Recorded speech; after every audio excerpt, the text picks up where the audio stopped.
everybody. First of all, I want to thank like everybody else, I want to thank the organizers for organizing this. It is wonderful to be back here in Israel at Tel Aviv University for this conference after a few years of it not happening. So I am glad to be, and I particularly want to thank the organizers for asking me to discuss this paper. I got this request to discuss this paper. I look in my email. I said, "Want me to discuss a paper? Non-standard errors." I mean, what the heck do I know about econometric theory? I was getting like, "Oh, how can I get out of this?" And because I'm not gonna like that. And then I actually started reading it, and it's amazing. It really is. I mean, you know, you have this unassuming title, right? And then you open it. It's just this audaciously ambitious project, right? You know, Albert gave some of the 300 and some research in there he has inside. He has a back of the envelope calculation saying that the cost of this project, the opportunity cost of this project, was 27 work years of people's time. It is, and it makes a huge point, right? It makes a huge point. I am so glad that I got to read this and to discuss this paper. Now the idea, and again, I mean, I'm not going to go through the paper in detail because Albert explained it, but we know, and Albert also said, I'm just going to actually, here I will repeat what he says, we all know this. We all know this intuitively. Anytime any of us who's ever done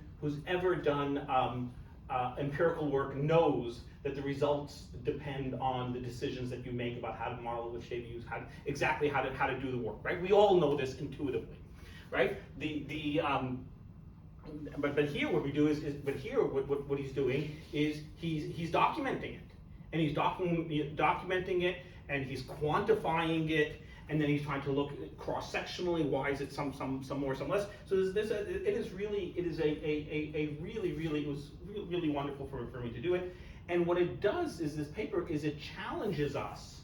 I mean, like I say, we all kind of know it, but then when you have it in writing and you have it like this, it challenges us to actually confront non-standard errors and not just want to like yeah and ignore them, right? And encourages us to deal with it. So the main idea of the paper is that, I'll sort of say, I'll go through it a little bit, but is that whenever you do empirical work, you come up with some sort of point estimate, and there's always a standard error on it, right? And you know, we always say that's the standard error, so truth is somewhere in between these things.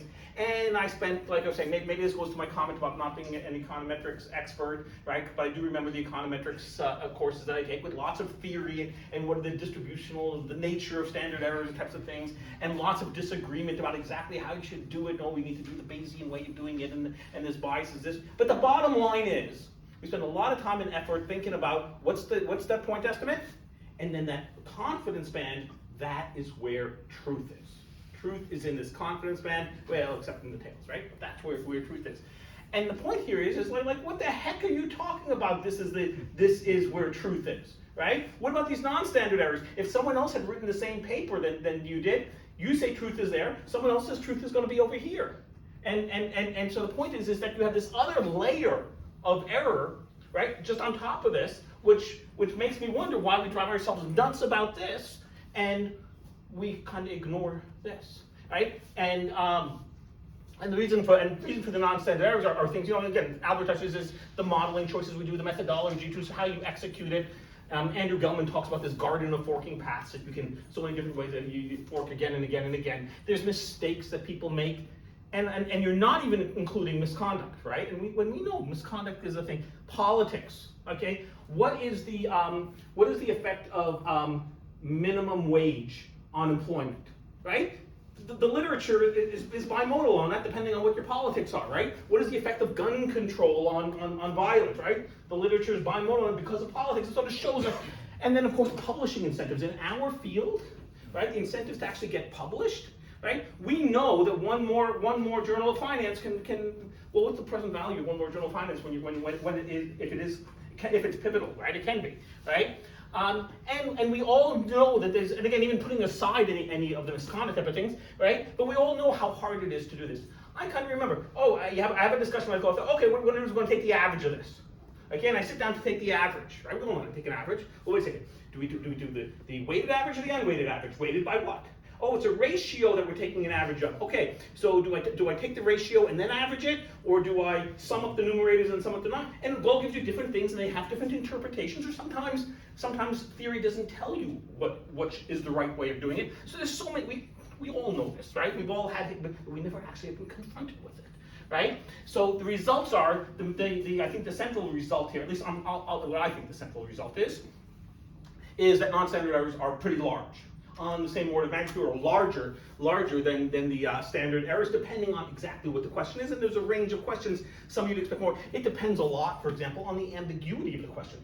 And this was, I think, by design. Some of the questions were more ambiguous, so people will come up with it, and some of them were not at all ambiguous, and you'd expect everybody to get the same answer. Now, at this point, during the presentation, and Albert very modestly said, "Oh yeah, that's not new. It's been done in other areas, neuroscience and sociology." Well, to me, I'd be happy just at this point, right? Okay, it's not new for you as whatever you want to say. You want to do something new. For me as the reader, I'm thinking that's good enough for me, because neuroscience, I don't care that much about neuroscience. Sociology, I really don't care about. But I'm interested in financial economics. I'm interested in financial economics, and I'm interested in the empirical papers that I read, and trying to understand how to read the papers. Okay, so to me, even though that may not be new, maybe that wouldn't get you published just on that, but to me that is one of my big take-homes from this. In terms of the cross-sectional results, kind of weak significance on team quality type of things, that the better is the team, the narrower is the range. Feedback and sharing, this is the refereeing type of process. There is more that when you start sharing information, that does sort of cause convergence of some sort. There's another result over here about the people's predictions of what that dispersion is going to be. That was pretty clearly, they were underestimating how much, how their peers would come up with different. Everybody thought that more people would be like them, right? So why is this paper important? I think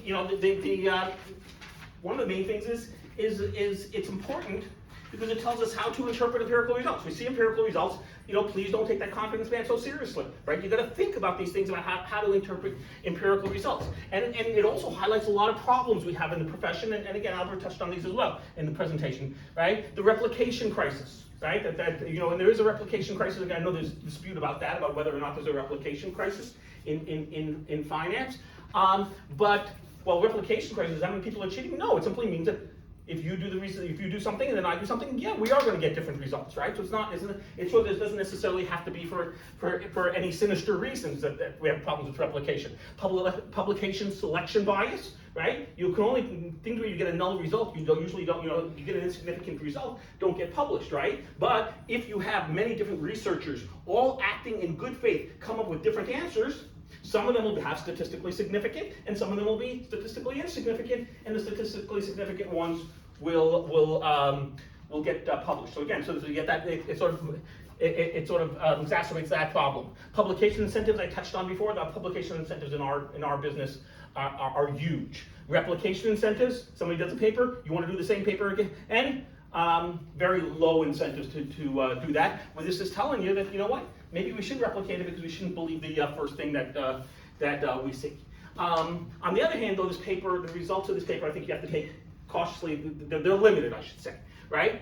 First of all, and this is something that I'm not sure how one could get to. You didn't get to, is how big is it? How big is this? And it depends on the nature of the question. Some things we can measure exactly. It should be just the only thing is somebody makes up whatever, some small chance. Other things, if the question is completely vague, it's going to be huge, right? So exactly how you can get on this. I mean, in this paper, they were pushing on the nature of the research team. Here, I'm sort of pushing on the nature of the question, and really about ambiguity, right? The distributional.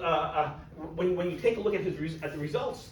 I'm also asking about the results in this paper about the quantitative estimates. There's distributional assumptions. There was extreme skewness in this data, so I'm not quite sure how to interpret it. This is a cheap shot here, right? That this paper also has non-standard error. Any estimates you come up with this paper about how big is non-standard error, well, that itself has non-standard error. And just to illustrate that it has non-standard error, unfortunately, I didn't get the new version of the paper. I get the old version of the paper. The old version of the paper has a bunch of regressions in it and estimates of regressions. The new version of the paper has interquartile ranges, right? You're going to get different answers. Two different ways of doing it. Which one is right? I don't know which one is right, but you get two different sets of it. Another reason why you sort of can't believe the numbers in here, right? Albert looks at the ratio of non-standard error to standard error. I'm not sure, I can think of a better way of comparing them, right? It shows them the kind of, but is that the correct normalization? If they're two different things, do I really want to do them? If I take lots of data so I can shrink down the standard error, what does that do anything to my non-standard? I'm just not sure what the right normalization. I'm just not sure what the right normalization is. But again, it makes it just hard to interpret the quantitative results. Can we ever quantify this meaningfully? I just don't know. But the question, I think, the main question is, okay, so what do we do now, right? What do we do now? Now that we learned this, it's really interesting, but I'm not sure I know what to do next. Okay, we already know if somebody comes and tells me a result, and here's my confidence band. I'm skeptical, and we're still going to be skeptical. We handle it a little bit. When you write in your papers, 100 different specifications of the model. This will show you the median, I'll tell you the mean, I'll tell you including, excluding, right? All sorts of different ways. That's kind of what we call, and what referees drive you nuts making to do robustness checks, right? That's part of handling this. That is part of handling this problem. So what else do we do? So I'll tell you what we do. And I think this is what we do. When we see a paper and we see one result, one paper on some effect, we generally don't believe it implicitly afterwards. If it's an important result, we always wait for it. We say, what is the consensus, right? If there are many papers on the same thing and they all kind of say the same thing, right? We wait for that consensus for the important things. For the unimportant, less important, all of our work is important. For less important things, we just kind of say, yeah, there's a paper that shows that, but we may or may not take it seriously. And I think this idea is what we're doing. So what else can we do, right? What else can we do now that we have actual evidence that this is an important thing? And that I don't know the answer to, right? I don't know what else the answer we can do differently than what we've done.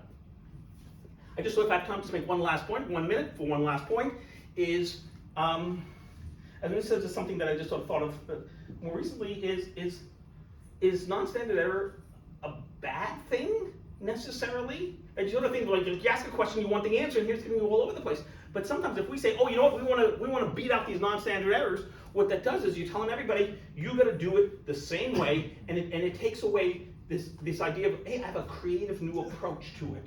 And my creative new approach will give me a different answer. I don't have time, if some of you may have seen the story that Richard Feynman tells about measuring the charge on an electron, right? That Millikan had this famous oil drop experiment, and he measured the charge on the electron, and then all the subsequent research afterwards, it took a long time until they actually find truth. Because nobody wanted to say, when someone they did an experiment, they found something way different, they said, oh, must be wrong, because the famous paper by Robert Millikan found this. And they kept, and it only took time until we eventually, he was close, but it wasn't exact time until we got to it. So the idea is that this idea that you want to be the same as everybody else, maybe yeah, but not always. Anyways, I just thought it was an amazing opportunity for me to be able to read this paper, and I thank you, and I'm in awe that you actually managed to pull it off.